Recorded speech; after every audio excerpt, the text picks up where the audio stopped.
From Sacred Heart University in Fairfield, Connecticut, this is The Pulse. Hello and welcome to The Pulse. I'm Claire Sechrist. And I'm Dan Wood. We have a great show for you today. It has been a full year since COVID has changed life as we knew it. 1 year ago, schools, restaurants, and other public gatherings shut down. We were forced to stay home and keep ourselves occupied with new hobbies. Many of us picked up new skills, tried new recipes, went on sanity walks, did hours of puzzles, and binge-watched Netflix. 1 year later, we have hope that things will go back to the way they once were, but we still have a long way to go. That's right, Dan. Thankfully, now that many COVID vaccines are rolling out, our world is becoming one step closer to a post-pandemic life. The vaccine guidelines will expand next week to ages 45 and up. This will also include certain eligible groups like child care providers and educators. Sacred Heart University opened a mega vaccination site last week on its West Campus facility to administer vaccines to all eligible groups in Connecticut. Here's a word from Sacred Heart President Dr. John J. Patillo. We're very much part of the Bridgeport and Fairfield communities, and we're here to serve them. And there's no better way than offering our facilities and our services. And now with a deeper look into the site, Kristen Burnell reports. Sacred Heart University has partnered with Hartford Healthcare to open a COVID-19 vaccination site on West Campus. Various groups within the SHU community have joined together to help assist with operations of the vaccination center. We lead the Sacred Heart University Medical Reserve Corps, which is comprised of volunteers that are students, faculty, and staff. And our role is coordinating the volunteers that will assist with the vaccination center. The SHU Medical Reserve Corps, also known as MRC, has worked alongside other Sacred Heart organizations such as Public Safety, Campus Operations, and the Coronavirus Task Force.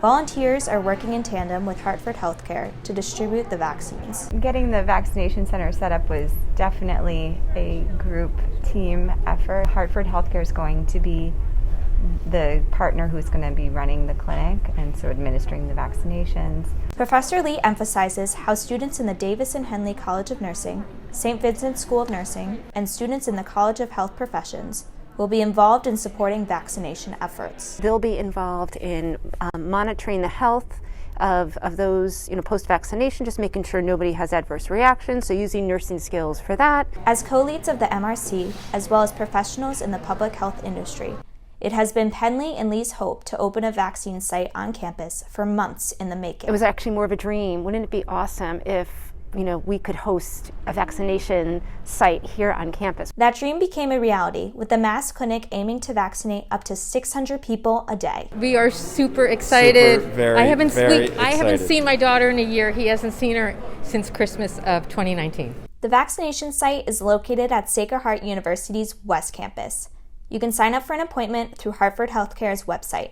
The clinic is open to the general public. Everyone is really excited to get the vaccine. Things have been going really, really well so far, really smooth. We're getting the lines moving pretty quick.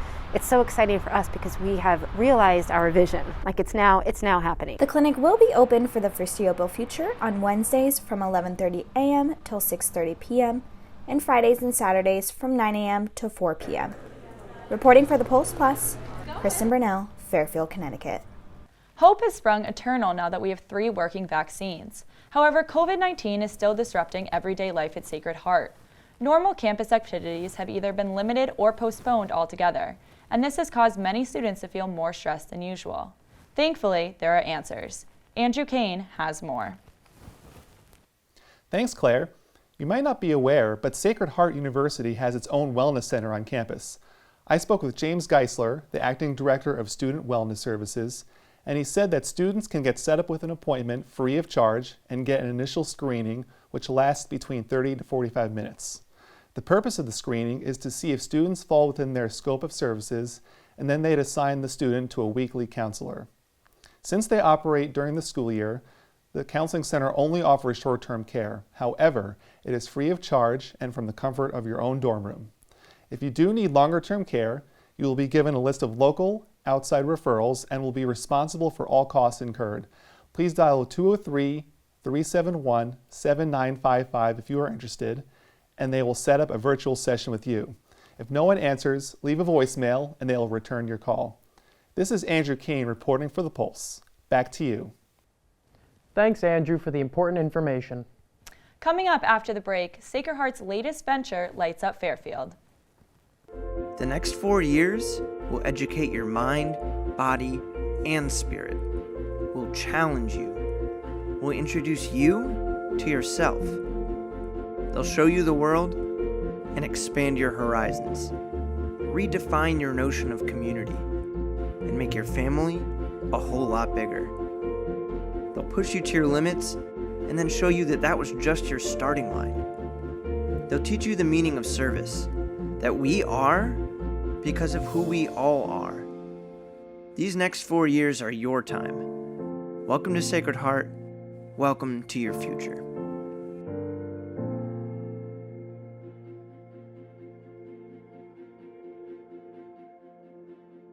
Sacred Heart University may be getting its students ready for the future, but it also respects the past. SHU has played an important role in revitalizing an iconic location downtown Fairfield. Matt Krecky reports. Downtown Fairfield is a location that residents and students from the area will instantly recognize, from their iconic town square to the local shops and restaurants. Founded in 1639, Fairfield is a town with its share of landmarks. One of the old favorites has been sitting in darkness, waiting to be brought back to life. Well, the community theater, which is a 100-year-old venue, really a crown jewel in the middle of downtown Fairfield, has been closed actually for almost the last decade. I grew up in Fairfield, and so I have fond memories of the community theater, and it's an iconic and an important staple for our downtown. It originally opened as a vaudeville house in the 20s, and then over the years it served as the movie house, the community movie house in Fairfield, right up to the time that it closed. And when it was closed, it really it was like shutting the lights off downtown. You know, it was like the center of the downtown. The energy was just, quieted. After it was closed for a number of years, a foundation had taken it over, and they were partnering with high school kids, and it was nice. They did some work to it, then they couldn't really keep up with the repairs. There was very expensive repairs that were needed, and they just couldn't keep up with it, and they ended up shutting down. And then the water main broke, and it just destroyed the whole interior. I knew that building was going to require a real investment to fix it, and we weren't sure who was going to step up to do that. A year and a half ago, Sacred Heart decided to take the lease on the theater itself and run it as a cinema, performance, and education venue for the next 10 years at the very least. We've done a number of things, not just kind of reviving this as a state-of-the-art facility, but we've expanded the stage greatly, so that will allow us to have live performances. Clearly we will lean into films. It is a cinema showcase, but that includes not just vintage films, if you will, although we are going to lean very heavily into our history with a century of cinema programs and other kinds of master classes. It's just going to breathe new life into our downtown, and I'm really looking forward to that. New life in old memories. I had my first kiss at the community theater. Watching a movie. Along with fond memories, a light from the past shines through. Just before the holidays, we actually completely restored the iconic neon marquee and lit that up in the town square. As the leader of the town, right? So you want your downtown, your hustle and bustle to be exciting, right? To feel like full of energy and people to be drawn to it and to feel excited about living here. When that wasn't, lit up, and it lacked that, right? So not just the theater, but also the outside. There's going to be a full change and expanded outdoor dining areas, walking, like it's going to be much more vibrant and exciting. We're really looking forward to engaging students, faculty, alums kind of across the board, as well as residents in town. Sacred Heart has been such a wonderful partner in our town. It's been just such an asset to our entire community, and for them to partner has been just a home run. Please visit us online, shucommunitytheater.org, and like us and share our Facebook posts and some of our other social media. It's quite unusual and rare, and a real bonus that Sacred Heart has its own movie theater. The community theater is wrapping up construction and will be opening its doors to the public as soon as COVID restrictions begin to lift. For more information on upcoming events or how to get involved in the theater, check them out online. For The Pulse, Matt Krecky, Fairfield, Connecticut. Sacred Heart University ice sports like men's hockey, women's hockey, and figure skating continue to bring home big wins. And the latest West Campus development is going to make it easier for the Shoe community to cheer them on in their own arena. Here is more with Justin DeCausey. The field behind me here on West Campus of Sacred Heart University may be empty and quiet now, but it's about to get a whole lot louder with a brand new ice arena. This March, Sacred Heart University will be breaking ground on a brand new state-of-the-art ice arena. This will be the home for its Division I men's and women's hockey team, as well as a nationally ranked figure skating team.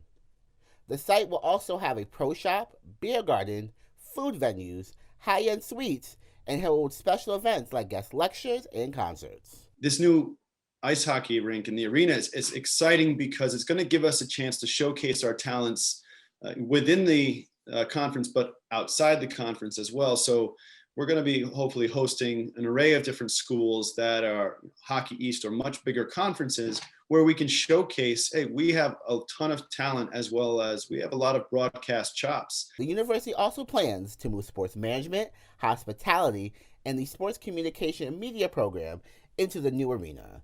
This new arena will not only be a great addition to the school, but means something special for the hockey players. It's honestly such an honor. Honestly, it's exciting. It's going to be something that I remember for the rest of my life. And whenever I come back to Fairfield County, wherever I live, I could be like, oh, hey, that was my home rink. Some of my trophies hopefully are in there, and the showcase, and then the mural. So it's definitely going to be a memory that's going to live on in my life for a very long time. Shoe student athletes won't be the only people who can call this place home, because there will be a special section built exclusively for shoe students.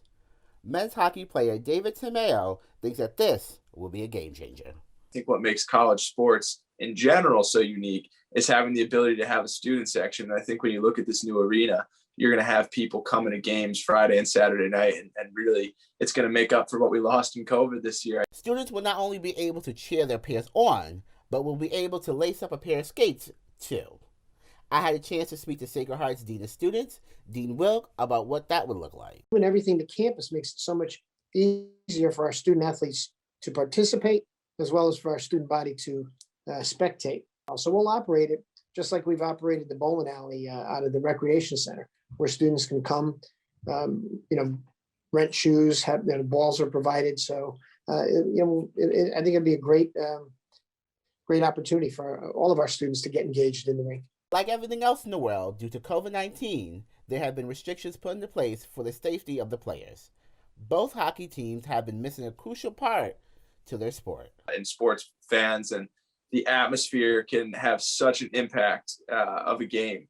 And whether it's a big save and you hear the crowd behind your back cheering, or we score an important goal and the crowd sparks that momentum, to not have that, you're really searching within your bench, and you're searching within your locker room, and you're searching within yourself really to find that energy that we're lacking from not having fans. Even though the season may be over for both the men and women hockey team, that won't stop their excitement for this new arena coming next year. I'm Justin DeCausey with the Pulse Plus. Also, at last Wednesday's press conference, Dr. Patillo said the school hopes to break grounds on the hockey arena this week. After the break, we will look into what's going on in the entertainment world, and then a TikTok star here at Sacred Heart.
On February 28th, the 78th Golden Globe Awards aired after being delayed for almost 2 months by the COVID-19 pandemic.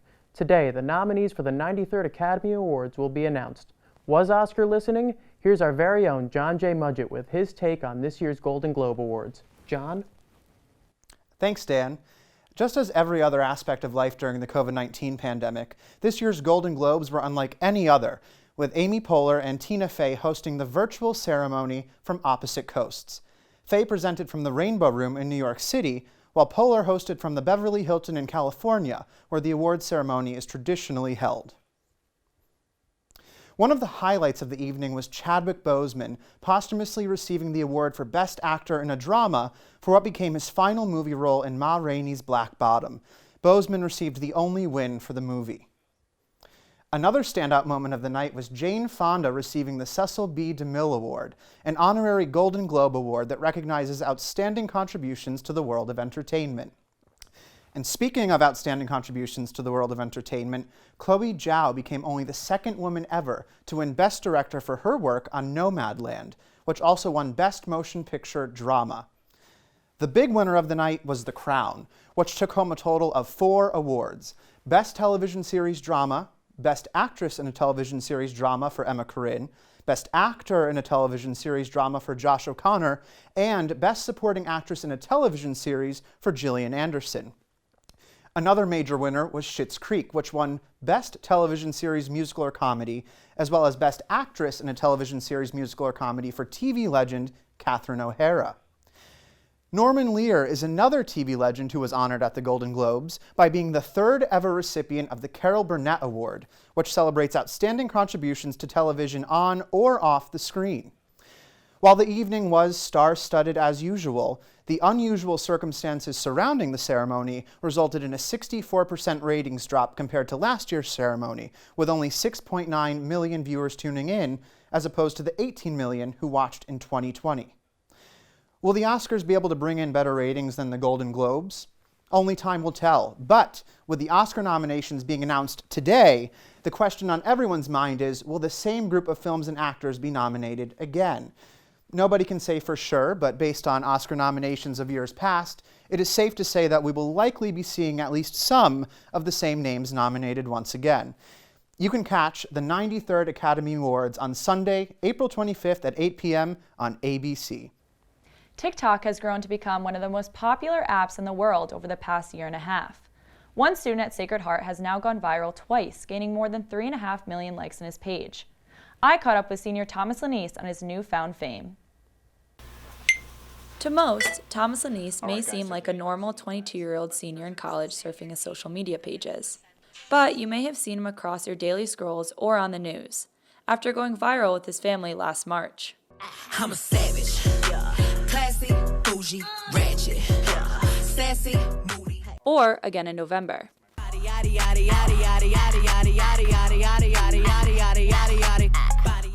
Thomas downloaded TikTok almost 2 years ago.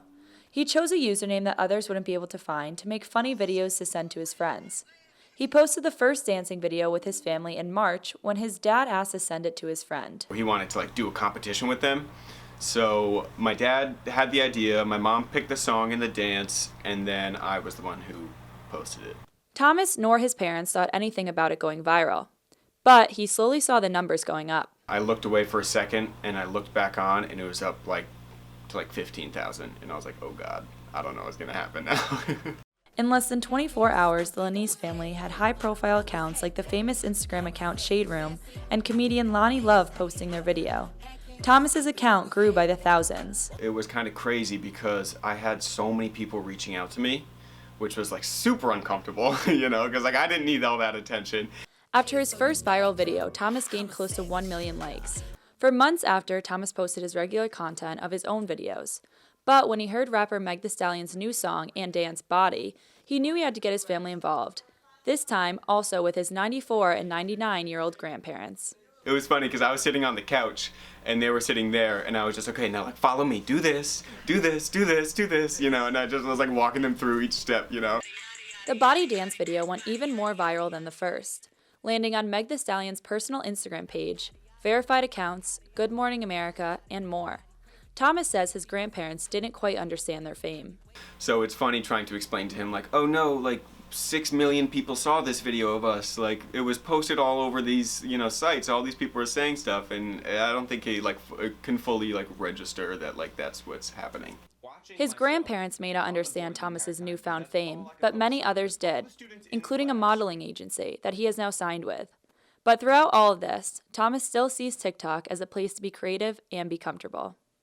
So I'm able to, I feel like, act like myself, and I think that's one of the coolest things about it is that when people see my TikTok, I feel like they get to know me. To get to know Thomas better, you can check out his TikTok page and look out for him as he may be on your TV screen soon. Got big things coming. Reporting for The Pulse, Claire Sechrist, Fairfield. I just love those grandparents. They sure can dance. Well, that's all we have for you this week. Thank you for joining us. We will see you next time on The Pulse.